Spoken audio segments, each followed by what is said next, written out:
ओम श्री वेंकटेश्वराय नमः। आज के वीडियो में डायल योर ईओ प्रोग्राम, जो कि एक इंटरेक्शन प्रोग्राम होता है संस्थान के एग्जीक्यूटिव ऑफिसर और भक्तों द्वारा, उसके कुछ हाइलाइट्स इस वीडियो में शेयर करेंगे। साथ ही आने वाले दिनों में कौन से फेस्टिवल्स है और किस दिन ज्यादा रश होने की संभावना है। साथ ही दक्षिण भारत में संक्रांति के हॉलीडेज कब से शुरू होने वाले हैं, उस हिसाब से आपको कैसे प्लानिंग करनी है ऑफलाइन टिकट्स की, उसके बारे में भी जानेंगे। तो अंत तक बने रहें और अगर आपको ये वीडियो अच्छा लगे तो लाइक, शेयर एंड सब्सक्राइब जरूर करें। सबसे पहले जान लेते हैं कि दक्षिण भारत में संक्रांति का फेस्टिवल कब से कब तक मनाया जाएगा और उसके लिए बच्चों के स्कूल के हॉलीडेज कब से हैं और इससे रश की स्थिति क्या होने वाली है जनवरी में। तेलंगाना की बात की जाए और आंध्रा की बात की जाए तो लगभग जनवरी 12 तारीख से जनवरी 16 तारीख तक बच्चों के हॉलीडेज हैं, जिसकी वजह से जनवरी 12 से लेकर जनवरी 16 तक भारी रश का अंदाजा आप लगा सकते हैं।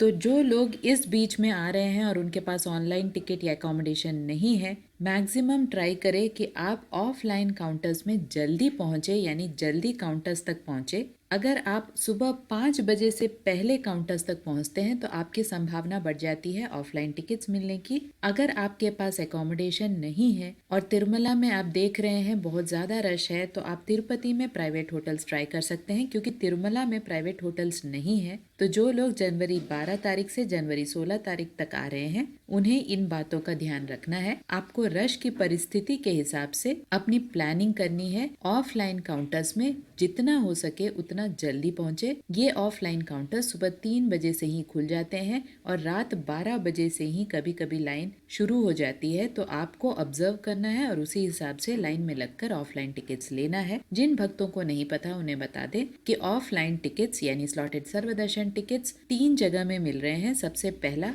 तिरुपति रेलवे स्टेशन के सामने विष्णु निवासम, दूसरा श्रीनिवासम कॉम्प्लेक्स जो तिरुपति आरटीसी बस स्टैंड है उसके ऑपोजिट, और तीसरा भूदेवी कॉम्प्लेक्स जो कि अलिपिरी टोल गेट के पास में है। इन 3 काउंटर्स में एसएसडी टोकन्स मिल रहे हैं। सुबह 3 बजे से ही ये काउंटर्स खुल जाते हैं। उस दिन का कोटा खत्म होते ही काउंटर्स बंद हो जाते हैं। पर पर्सन एक ही टिकट मिलता है और सभी को लाइन में लगना पड़ता है। आधार कार्ड मैंडेटरी है, फेस को रिकॉग्नाइज किया जाता है और 12 साल से कम उम्र के बच्चों का कोई भी ऑनलाइन या ऑफलाइन टिकट की आवश्यकता नहीं है।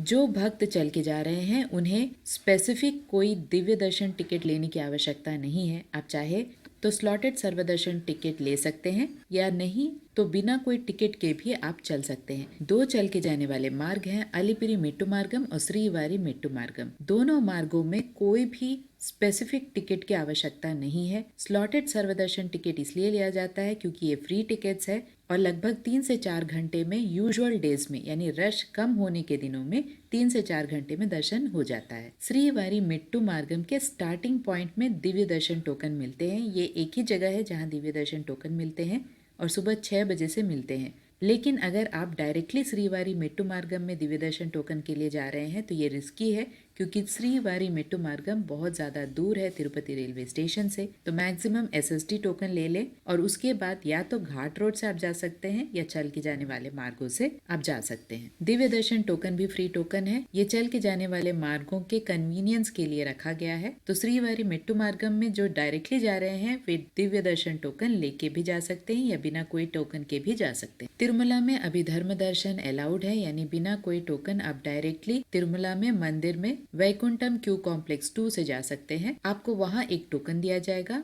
जो कि लाइन में ही आपको स्कैनिंग कराना पड़ेगा। ऑफलाइन टिकट यानी एसएसडी या दिव्य दर्शन टोकन को भी आपको लाइन में ही स्कैनिंग कराना पड़ेगा। स्कैनिंग कराना इम्पोर्टेंट है क्योंकि जब तक आप टिकट स्कैन नहीं कराते तब तक आपको एक फ्री लड्डू नहीं मिलता है। टिकट पे एक फ्री लड्डू मिलता है। अगर आपको एक्स्ट्रा लड्डू चाहिए तो पर लड्डू 50 रुपीज का चार्ज होता है। सभी क्यू लाइंस में स्टार्टिंग पॉइंट्स में ही लगेज सेंटर्स हैं, मोबाइल सेंटर्स हैं, जहां पर आप लगेज और मोबाइल को सबमिट कर सकते हैं। दोनों चल के जाने वाले मार्गों के स्टार्टिंग पॉइंट्स में लगेज काउंटर्स हैं, जहां पर आप लगेज सबमिट करके चल के जाने के बाद आप ऊपर तिरुमला में रसीद दिखाकर फिर से लगेज को कलेक्ट कर सकते हैं। ये सारे फ्री सर्विसेज हैं जो संस्थान की तरफ से दिए जाते हैं। ऑफलाइन एकोमोडेशन की बात की जाए तो तिरुपति में संस्थान के अंडर में अभी जो ऑफलाइन रूम्स अवेलेबल हैं वो सिर्फ विष्णु निवासम में ही अवेलेबल हैं। यहाँ पर भी अगर आप सुबह 10 बजे से पहले जाते हैं तो आपको रूम्स मिलने की संभावना बढ़ जाती है।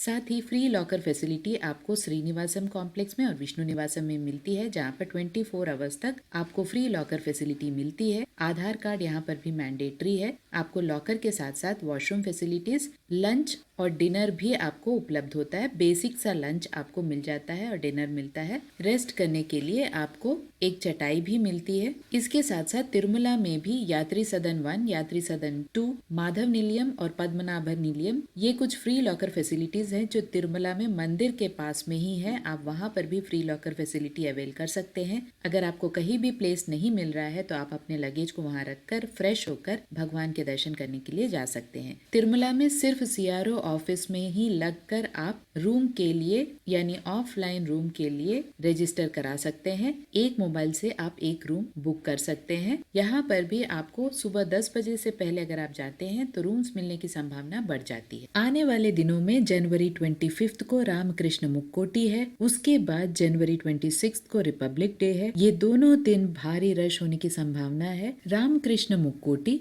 ये एक ऐसा दिवस है जहाँ पर रामकृष्ण तीर्थम में बहुत सारे भक्त और टीटीडी के एम्प्लॉयज पुण्य स्नान करते हैं। माना जाता है कि इस तीर्थ में पुण्य स्नान करने से आपको मोक्ष की प्राप्ति होती है। बहुत सारे भक्त उस दिन रामकृष्ण तीर्थम में स्नान करने के लिए आते हैं, तो उस दिन भी रश होने की संभावना है।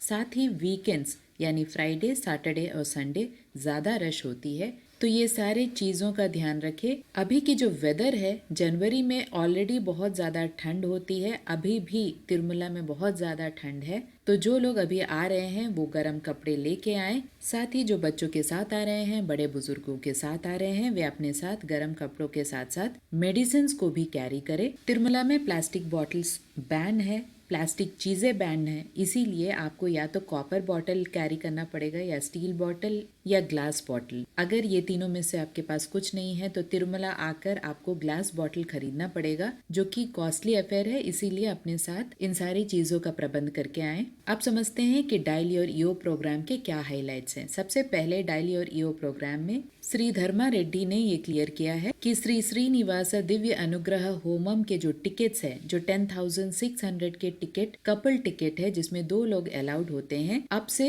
इस टिकट को लेकर होमम के साथ साथ यानी जो यज्ञ का कार्यक्रम होता है अलिपिरी मेट्टू मार्गम के स्टार्टिंग पॉइंट में गौ प्रदक्षिणा हॉल में, वहां पर आपको इन टिकट में होमम के साथ साथ होमम के बाद उसी दिन दोपहर 3 बजे आप स्पेशल एंट्री दर्शन लाइन से यानी सुपथम एंट्री के द्वारा आप वहां से भगवान के दर्शन करने के लिए जा सकते हैं। 300 रुपीज के दर्शन लाइन में आपको वहां पे करने की आवश्यकता नहीं है। 10,600 में 2 लोग होमम के साथ साथ उसी दिन दोपहर 3 बजे भगवान के दर्शन के लिए तिरुमला जाकर दर्शन कर सकते हैं। ये टिकट्स ऑनलाइन के साथ साथ ऑफलाइन में भी उपलब्ध है। साथ ही टीटीडी के ईओ ने ये भी क्लियर किया है कि जनवरी 22 को अयोध्या में टीटीडी की तरफ से 1 लाख लड्डू जाएंगे प्रसाद के तौर पर और वहां पर भक्तों को इसे प्रसाद के रूप से दिया जाएगा। ये प्रसाद भगवान श्री राम जी के प्राण प्रतिष्ठा के दिन और मंदिर के उद्घाटन के दिन दिया जाएगा। बहुत सारे भक्तों का कंप्लेन था कि बहुत ज्यादा समय क्यू लाइन में लगना पड़ रहा है और कंपार्टमेंट्स में बहुत कम टाइम लग रहा है, तो इसे रेक्टिफाई किया जाए और संस्थान के ईओ ने यह हामी दिया है कि जितना हो सके क्यू लाइन में ठहरने का समय कम किया जाएगा और कंपार्टमेंट में बैठने का समय ज्यादा किया जाएगा। बहुत सारे भक्तों का ये भी कंप्लेंट था कि बहुत सारे एकोमोडेशंस में गीजर है लेकिन काम नहीं कर रहे हैं, उसे भी रेक्टिफाई किया जाएगा। साथ ही कुछ भक्तों का ये भी सजेशंस था कि 300 रुपीज को ऑफलाइन में भी दिया जाए, लेकिन संस्थान के ईओ ने इसे थोड़ा मुश्किल कहा है क्योंकि ऑनलाइन में ही 300 हमेशा अवेलेबल होता है, तो ऑफलाइन में 300 रुपीज अवेलेबल होना नहीं होना अभी के हालात में पॉसिबल नहीं है, ऐसा संस्थान के ईओ ने बताया है। जिन भक्तों को नहीं पता उन्हें बता दे कि गोविंद राजू सत्रम जो कि तिरुपति रेलवे स्टेशन के बैक साइड में है, वहां पर भी एसएसडी टोकन्स मिलते थे, लेकिन अभी रेनोवेशन की वर्क की वजह से वहां पर एसएसडी टोकन्स नहीं मिल रहे हैं और ना ही वहां पर ऑफलाइन एकोमोडेशन मिल रहा है, क्योंकि पहले ऑफलाइन एकोमोडेशन वहां मिलता था। तो इस बात को नोट करके जाएं। आशा करती हूँ ये सारे इन्फॉर्मेशन आपके लिए इन्फॉर्मेटिव रहे होंगे। अगर आपको ये वीडियो अच्छा लगे तो लाइक, शेयर एंड सब्सक्राइब जरूर कीजिएगा। ओम श्री वेंकटेश्वराय नमः।